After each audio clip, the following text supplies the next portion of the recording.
Hi, welcome everyone. My name is Rose Kabemba. Today I am with Tumi Sibanda, a author of You Are Enough.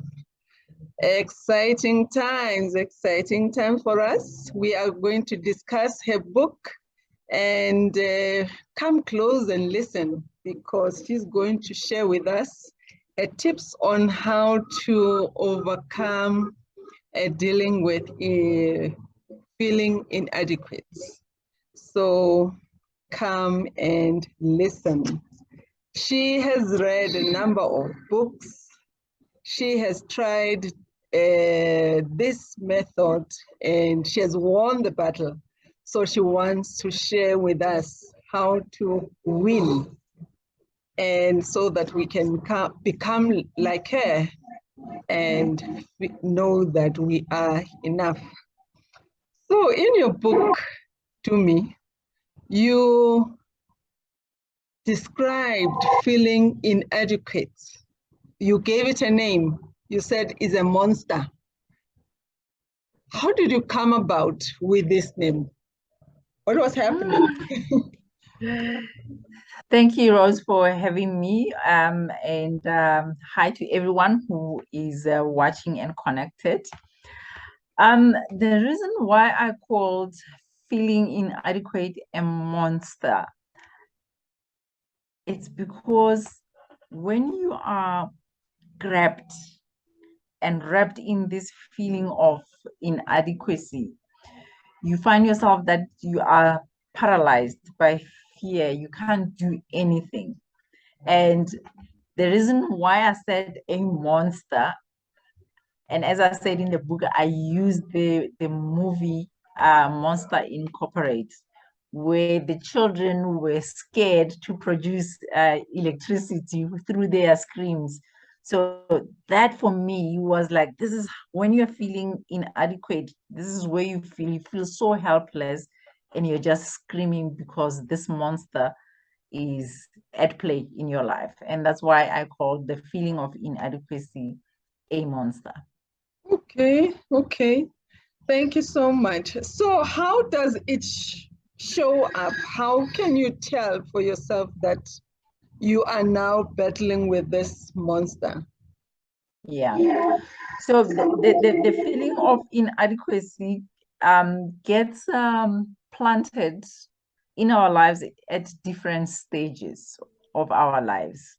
And the first time it would happen would be in childhood, where in how you are brought up, how you are socialized, the way your life in childhood unfolds, the feelings of inadequacy can be planted at that age. And then as we grow up, the life experiences that we encounter as teenagers, young adults, and even as grown-ups, we experience things, whether it's in the workplace, in all the social circles that we find ourselves engaged in, their experiences that might also plant the feelings of inadequacy.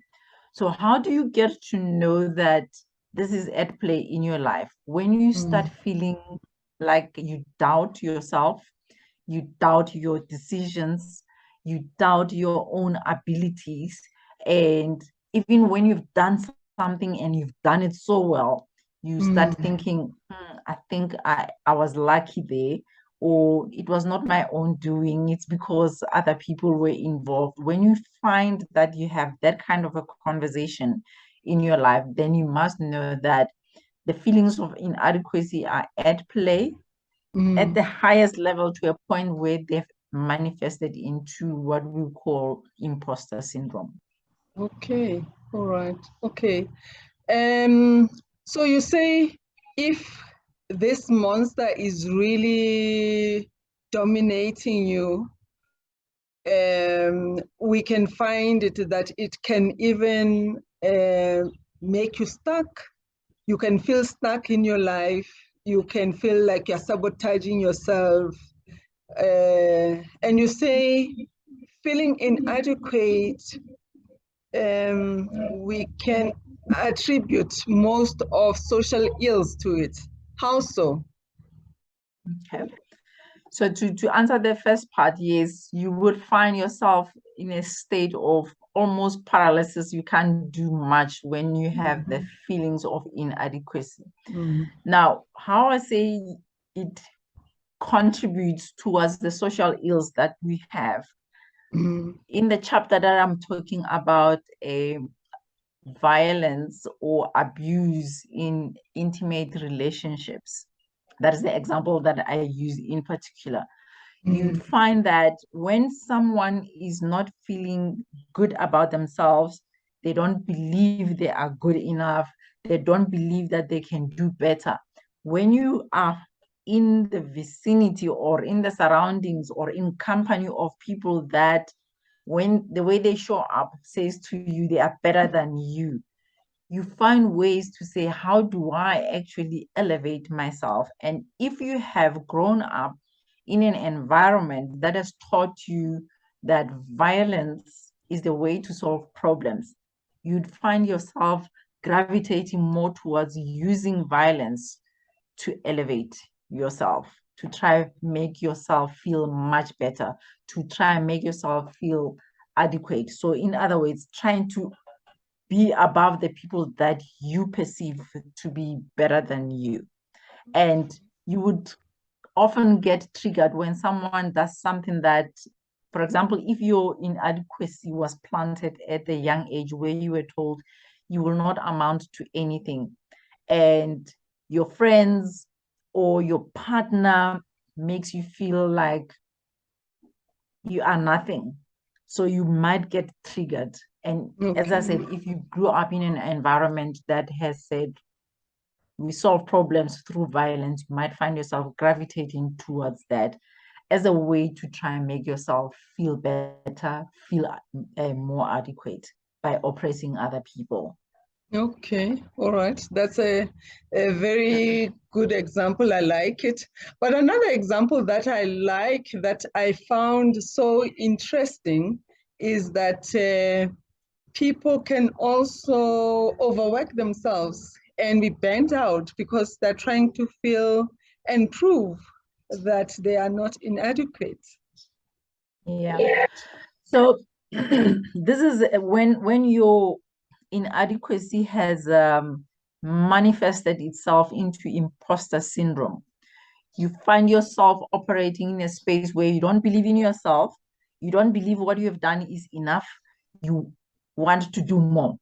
So you end up wanting to do more. And the doing more, it's not about, okay, I want this work to represent me. It's about, I want to do more so that I can prove myself. I want to do more so that I can please. So there's an element of people pleasing so that I can be validated, right? So the more I do, the more I would get validation. And this is like a badge of honor that people who are feeling inadequate wear to say, oh, he works very hard, oh, she works very hard, but at the expense of our own health, because we end up being burnt out just trying to validate ourselves through working harder and harder because we don't believe what we have done is enough already. Wow, so well explained. Then you say how it shows itself in relationships. I just laughed when you said, when you are in a relationship and you are battling with this inadequacy, then you become a project for your partner. That was funny. How is that so? How can I become a project to my partner? Okay. So this is I always say inadequacy would affect you whether it's in the boardroom or in the bedroom, right? So when in an intimate relationship, you become a project in such a way that your partner is trying to get you to where they are at. So if I am feeling inadequate in a relationship, I am going to feel inadequate in how I show up, in how I interact with my intimate partner, I am going to doubt my decisions in this relationship. I am always going to feel like I'm maybe not loved enough, and always wanting to, solicit validation from my partner. And that's how you become a project, because your partner is on the receiving end of, do you love me? Do you really love me? Do you still love me? The way you're doing things, does that mean you still love me? So that need for validation from your partner can be tiring in an intimate relationship, because you would do something with the expectation that your partner will validate you. And if your partner does not validate you, that start questioning, does he still love me? Does she still love me? And you'd probably even go to an extent of actually asking, do you still love me? How come when I did this, you didn't do this? So there's always that need for validation, and it becomes a tiring kind of cycle that you'll be stuck in. That's how you can become a project to your partner, because your partner's job is to keep validating you to make you feel better about yourself. Okay, well understood. So you say this monster, it's something that exists in most people. How crucial is it that people know that this is not just their battle, that it's something that is so common to most people? Look, as human beings, we do, and that is how we grow, right? We do get to a point where we doubt, there is self-doubt that plays out in our lives, right? And that is normal. Human beings, when you're doing something for the first time that you have never done before, it is natural to doubt yourself. You don't walk in there and say, I'm going to lift this weights, when you get into the gym. There will be that thing to say, will I be able to do it because I haven't done it before? And I mean, you can see with athletes as well, when we watch athletes in Olympics, or even footballers, even those who have many times, kicked their penalties, they will always have that doubt, says, can I do it? That is normal, but it's when it starts to paralyze you that it becomes a problem in your life. And many people who have succeeded actually have a challenge with the imposter syndrome, doubting themselves to a point where even after they've succeeded, they look back and say, was that a fluke? Will I be able to do that again? And you can see in the book the examples that I use of the most celebrated people in the movie industries, the Hollywood, where they're always thinking, I think my success was just a fluke, was luck, did I deserve it? Maybe someone will come and find out that. And Maya Angelou is a good example of saying, I think I'm afraid that they will find me out, that I'm a fraud. So it is something that happens. So when someone finds themselves in a space where they feel like, I don't believe in myself, or I actually am going through a battle with imposter syndrome, know that you're not alone. 70% of people at some point in our lives go through that. Okay, thank you. Now, you say that trying to solve external problems without solving internal problems will not really resolve the problem. We should go inside. What do you mean by that? Always go inside. Do you know that when you look at the debates that we have at a national level, right? Even globally. Let's just take an example of gender-based violence. How we keep seeing the incidents increasing over and over, and the intensity of the gruesomeness increasing, and the age of the perpetrator becoming even younger and younger. And we've been talking about this for many years, about gender-based violence. And we're not getting it right because we're trying to solve the problem out there with policies. And I'm not saying policies and all the laws and the law enforcement agents out there, it's not important. What is important is for us to then say, what is it that makes people perpetrate these gruesome acts? Because the answer is inside of the individual perpetrator, because they are responding to something when they perpetrate a gruesome act. It's not that someone just does something without it being triggered from somewhere. So we need to look at the upbringing. How do we do parenting of our children? That becomes very important. How do we, particularly a boy child, how do we work with boy children? Because the face of a perpetrator of gender-based violence is more of a male face. And as I said, it's becoming, the age is becoming younger and younger. So we need to then say, what kind of environments do children, where do they grow up? What kind of environment do children grow up in? And what are we teaching them? What are the kind of early messages are we giving to the children? So what I'm saying, we need to go inside. We need to make sure that the programming that a child receives is the kind of programming that will help them become a more self-reliant, a confident adult, because our beliefs that we hold, they get planted in us very early on in our childhood.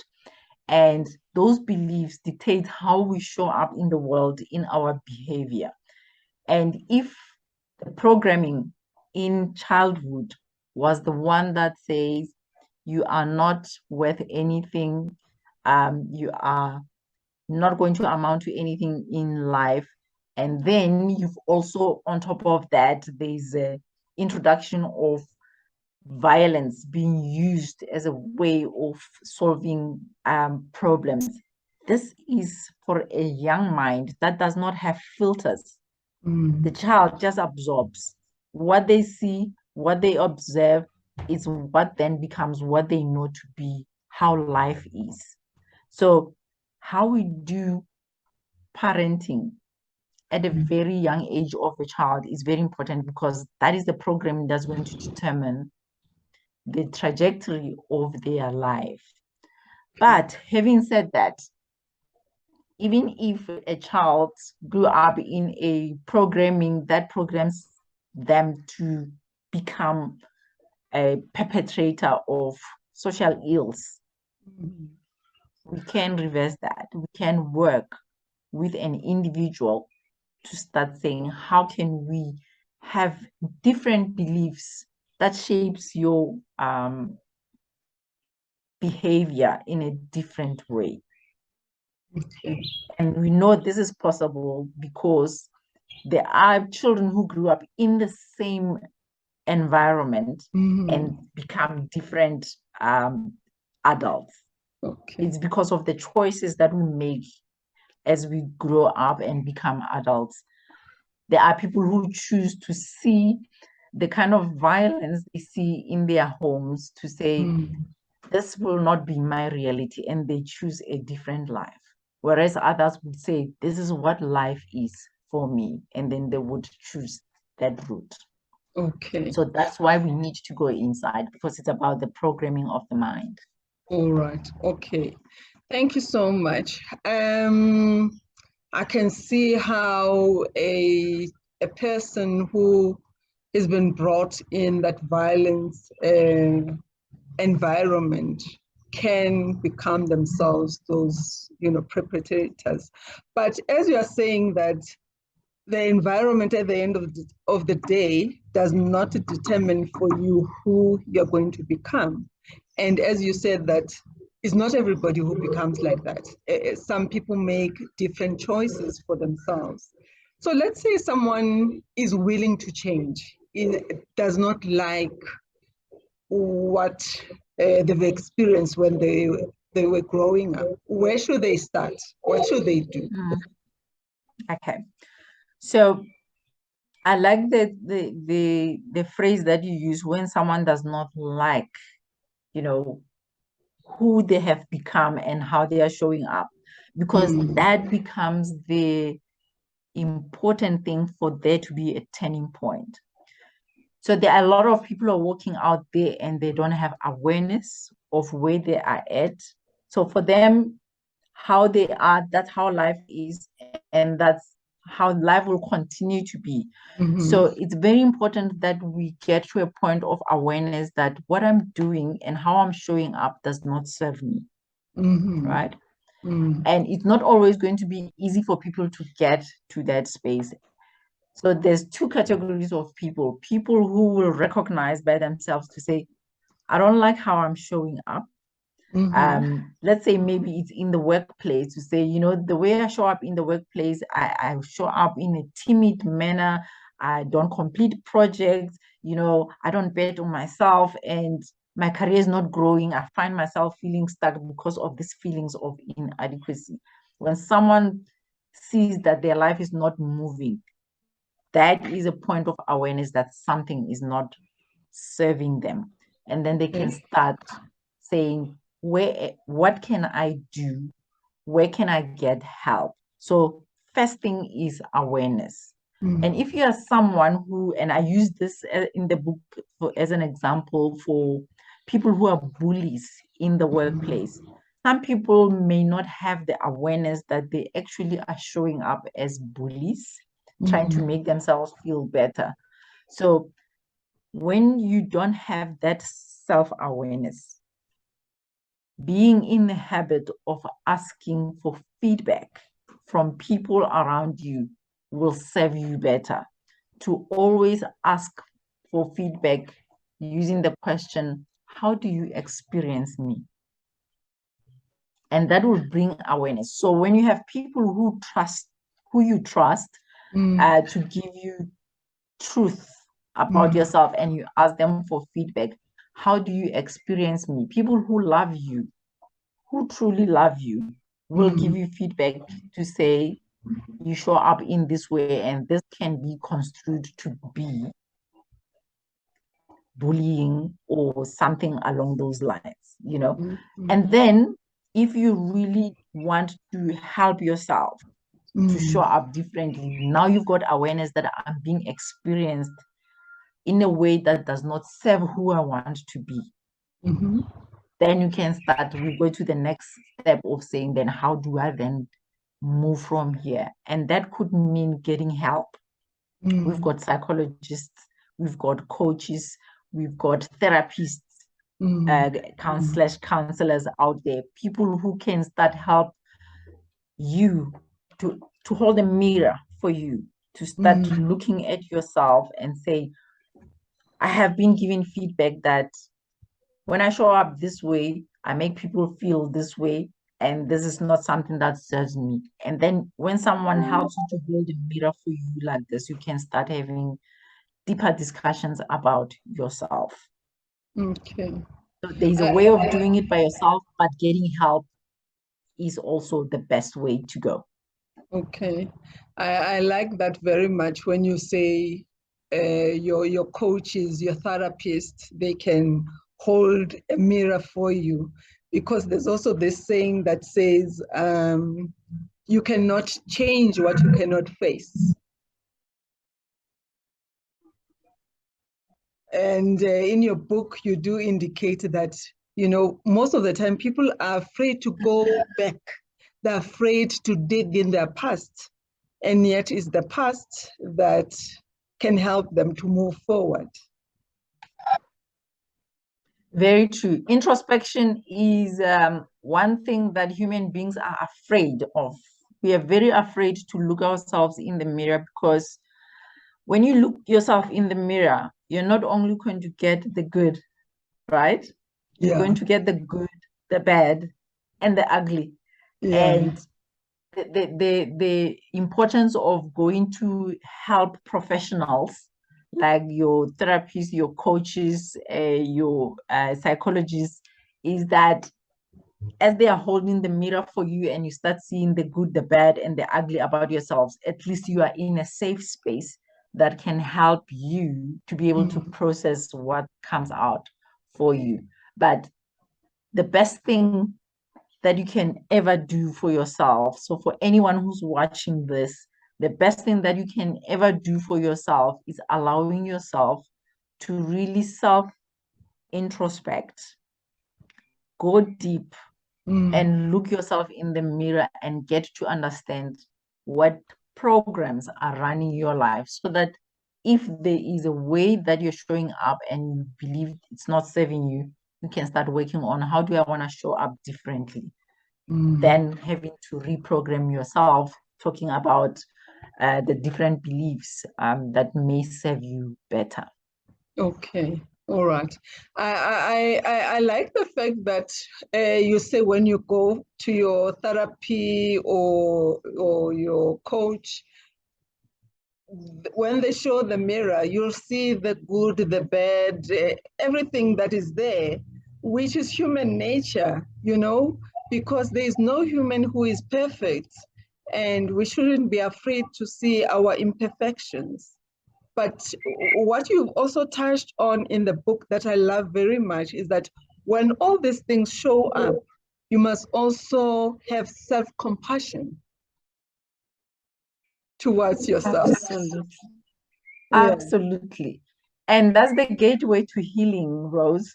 If we really want to heal ourselves, self-compassion is going to be very important. So we cannot show up um, with the idea that when we introspect, when we look ourselves in the mirror, we're only going to see the best parts about ourselves, and the mirror will somehow hide the not so great parts about us.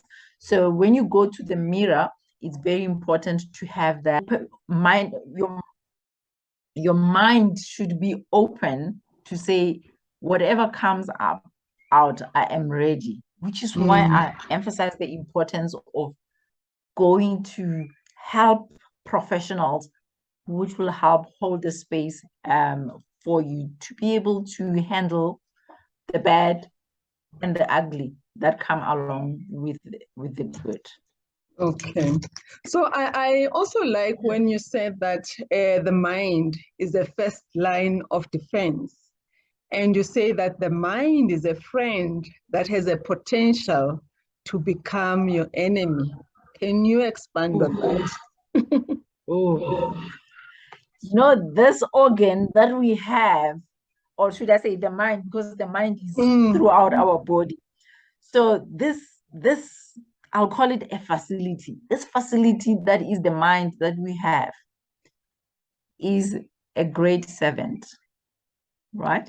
It will serve you because it's programmed to protect us, and it will do everything in its ability to protect you. But here's the thing, you can program it. You can program it because sometimes its role of trying to protect us might be doing things that are actually sabotaging us, that are doing things away from our aspirations, away from our goals. Because as soon as you've got some anxiety about something, the mind says, we need to keep her safe. This feelings of anxiety is not a good thing. And you end up saying to yourself, okay, I'm not going to go for that job interview. The mind is talking you out of opportunities because it's trying to protect you. So it is very important to be aware of that fact, because then you will start acting deliberately. When your mind starts trying to protect you by moving you away from doing things that are stressful for you because there are opportunities that you've never ventured into, and then your mind says, we're not going there. You've got to be deliberate in saying, no, we are going there because this is where the growth is. And the more you do that, your mind starts getting the message to say, oh, we see, I see, this is the new way of being. Okay. This is the new way of being. And then it will start supporting you in that way. So it is a friend that can become an enemy depending on what you feed it. So if you feed your mind, or you allow your mind to always keep trying to protect you, and when he says, no, don't go to that job interview, it's very stressful for you, and you just sit here and not go, you're also still teaching it. We don't get things done. That's what you teach the brain. The more you procrastinate, the more you don't push yourself to do things that will expand you and grow. You're teaching the brain to say, we are okay in the comfort zone. So it's going to make sure that you remain in the comfort zone, and you will sabotage yourself to the end to keep yourself in the comfort zone. At the beginning, you'll be so excited. Oh, here's an opportunity. I want to go for this opportunity. But the program in the mind will say, remember, we are those guys who sit in the comfort zone, and something will happen that will sabotage that opportunity, and you find yourself back in the comfort zone. So being deliberate to push beyond the boundaries of the comfort zone becomes very important, because then you teach your brain, so you teach your mind a new way of being, a new way of becoming. And that's where you start making your mind your friend. What you feed it, it will feed you back. Okay. Wow. So well said. That is a mouthful. I love the fact that you now have to start being deliberate about your moves, being deliberate about coming out of your comfort zone. And in your book, you do talk about coming out of autopilot and taking charge of, the driver's seat of your life and, moving forward. Wow. Okay, that is really great. And I'm sure that when people go in your book, they will find more examples. And because you have actually given a route of how people can take step by step in overcoming this battle of feeling inadequate. Yeah, so I think I will just recommend that people buy this book to find more for themselves on how to go about defeating this monster in their lives. Yes. Yeah, I don't think there's more to say. But what I also like is that, at the end of the book, you have also given us a gift of starting gratitude. Why did you think of that? What is the importance of gratitude? I don't know if you remember, in the book, there is somewhere where I talk about that we find ourselves going to seminars, reading books, trying to, all these self-help things that we do. And sometimes we find that they don't work. And the reason why they don't work is because we don't deal with the mindset part. So the gratitude is getting you into the practice of shifting your mind. Okay. So when on a daily basis you get to say, I am grateful for this, it switches, and this is how you program your mind. It switches how you start seeing things, and it teaches your mind to say, this is now our new way of being. So I didn't want people to read the book and say, this was a great book, and I know that after 7 days of reading the book, what was those great nuggets that they got, they would have dissipated. So I wanted something that will then get the person to take what is in this book and say, I am going to extend it. I've read this book. Maybe you've read it over a week or over the weekend. I don't know. But when you finish, you've got 21 days to keep it alive.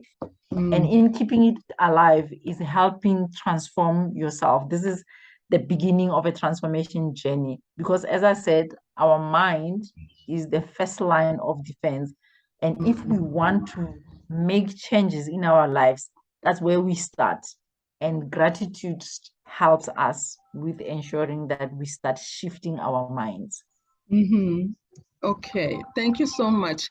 Can you just tell us where we can find the book?